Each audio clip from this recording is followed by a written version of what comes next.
आदम जात बड़ी घटिया जात है, हम किसी को नहीं बख्शते। गुरु वगैरह तो चलो फिर भी छोटी चीज हुए, हम अवतारों पैगंबरों को नहीं बख्शते, हम उनको भी अपनी कठपुतली बना लेते हैं। हम कहते हैं वो भी वही बोलेंगे जो मैं चाहता हूं। दुनिया का जो सबसे छिछोरा आदमी भी होगा, बिल्कुल नाकाबिल, वो भी एक हुनर जानता है, क्या? जहां सफाई देखो वहां गंदा कर दो। यह हुनर सब में होता है। कुछ कर नहीं सकते तो जहां कुछ हो रहा हो वहां मूत दो, माहिर है हम इसमें।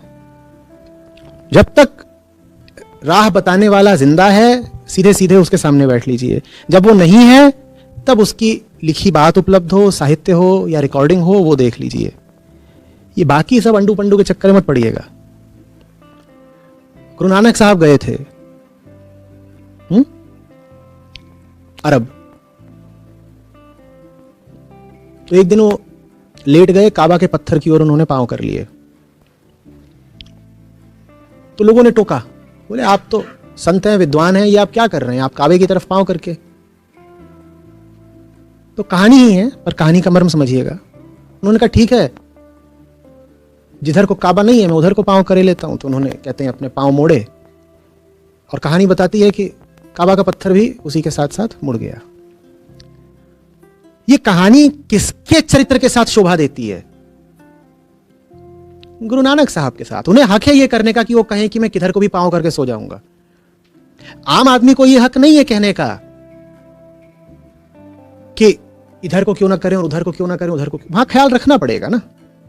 जो ऐसा हो गया हो कि उसके लिए सगुण निर्गुण सब एक हो गए, उससे अब सगुण में भेद और विवेक की कोई जरूरत नहीं। वास्तव में विवेक भी तभी तक चाहिए जब तक आप पूरी तरह मुक्त नहीं हुए। विवेक का अर्थ होता है भेद, और जब तक आप पूरी तरह मुक्त नहीं हुए तब तक आपको भेद करना चाहिए। किस दीवार पर गुरु की तस्वीर नहीं है और किस दीवार पर है, इसमें आपको अंतर करना होगा। आप गुरु नानक थोड़े ही हो भाई। अभी यह बात किसी गुरु नानक को ही शोभा देती है कि वो काबा की ओर भी पांव करके सो जाएं। उनसे नीचे के किसी आदमी ने यह हरकत करी तो यह बदतमीजी है और इसकी सजा मिलनी चाहिए।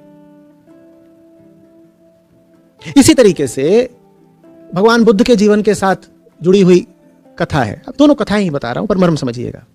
कि एक दफे ध्यान में बैठे हुए थे तो कुछ चोर थे, वो एक औरत को ले आए थे जंगल में, जाने पैसे देके लाए हों, जाने जबरदस्ती उठा लाए हों, जो भी करा हो।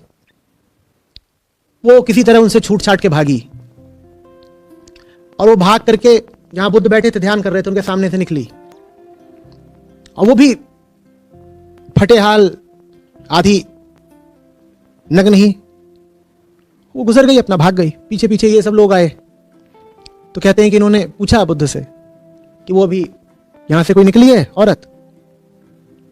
तो बुद्ध चुप रहे। तो उन्होंने जोर मारा, धमकाया, जो भी करा। बोले दिखा कैसे नहीं तुमको?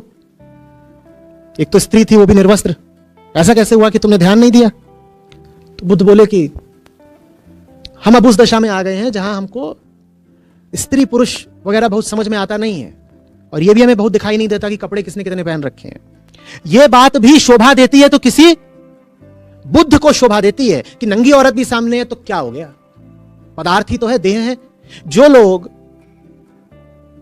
नग्नता की पैरोकारी कर रहे हैं उनसे पूछिए कि ठीक है, बिल्कुल ठीक, तुम्हारी बात सही है कि शरीर ही तो है, क्या हो गया? शरीर में कौन सा जहर है, शरीर में कौन सा अपराध है?